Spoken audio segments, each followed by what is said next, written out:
Hello bachon, let's read the question. The question says consider figure and mark the correct option.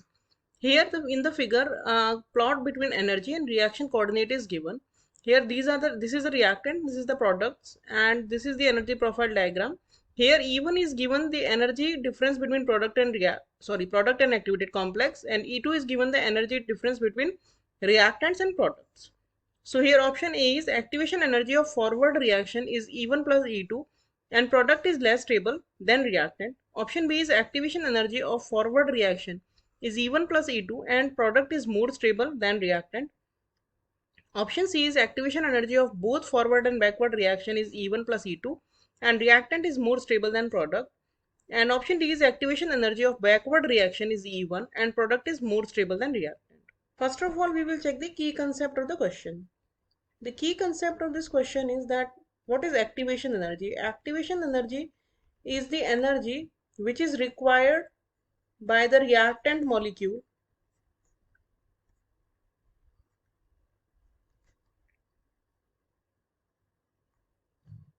to undergo a chemical reaction.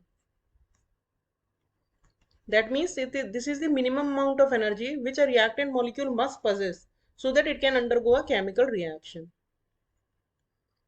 और अगर energy ज़्यादा होती है किसी भी molecule की तो वो लेस स्टेबल होता है. एनर्जी ज़्यादा है that means it will be more active, more actively participating in the reaction, so it will be less stable. तो हमेशा एनर्जी जो होती है वो कम स्टेबिलिटी के साथ अटैच्ड होती है, यानी कि जितनी ज़्यादा एनर्जी होगी उतनी ही ज़्यादा उसकी स्टेबिलिटी कम होगी. इस क्वेश्चन का कंप्लीट सॉल्यूशन देखने के लिए हम एनर्जी प्रोफाइल डायग्राम के पूरे एस्पेक्ट समझने की ट्राई करते हैं. उसके हिसाब से we can easily solve the question. यहाँ पे हमारा यहाँ पे रिएक्टेंट दिखाया है और प्रोडक्ट दिखाया है हमारा हायर एनर्जी पे. यहाँ पे है प्रोडक्ट्स और यहाँ पे है हमारे रिएक्टेंट्स. एक्स एक्सिस पे रिएक्शन कोऑर्डिनेट है, that means progress of the reaction, और वाई एक्सिस पे है एनर्जी. तो रिएक्टेंट और जो activated complex highest energy state होती है इसको हम एक्टिवेटेड कॉम्प्लेक्स बोलते हैं. इनके बीच का जो एनर्जी डिफरेंस होता है इसको हम बोलते हैं एक्टिवेशन एनर्जी. अब यहाँ पे अगर हमारा ये रिएक्टेंट है तो ये फॉरवर्ड डायरेक्शन हो गई, रिएक्टेंट से गोइंग टुवर्ड्स प्रोडक्ट, ये फॉरवर्ड डायरेक्शन हो गई. तो फॉरवर्ड डायरेक्शन के लिए एक्टिवेशन एनर्जी हो जाएगी दिस वैल्यू, जो कि हमें क्वेश्चन के हिसाब से आएगी E1 प्लस E2, क्योंकि क्वेश्चन में यहां तक की एनर्जी दी है E1 और प्रोडक्ट से रिएक्टेंट तक की एनर्जी दी है E2. तो पूरा एक्टिवेशन एनर्जी जो फॉरवर्ड रिएक्शन की हो गई वो हो गई E1 प्लस E2.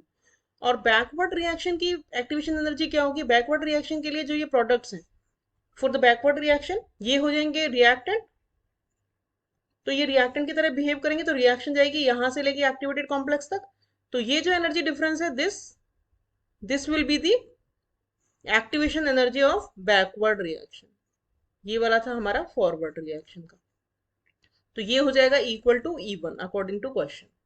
तो क्वेश्चन के हिसाब से activation energy of forward reaction आएगी E1 प्लस E2 जो हमें डिटेल्स दी हैं उसके हिसाब से, और activation energy of the backward reaction होगी इक्वल्स टू E1. और क्योंकि प्रोडक्ट की एनर्जी ज़्यादा है एज कंपेयर टू रिएक्टेंट, इसीलिए प्रोडक्ट होगा लेस स्टेबल. तो अब हम देखें कौन सा ऑप्शन मैच करा है. Activation energy of forward reaction is E1 plus E2 correct है, and product is less stable than reactant, तो ये कंप्लीटली करेक्ट है.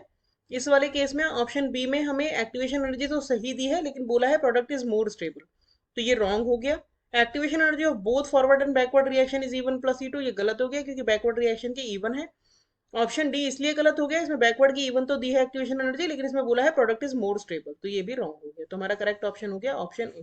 Hope you understood the solution well. Thank you.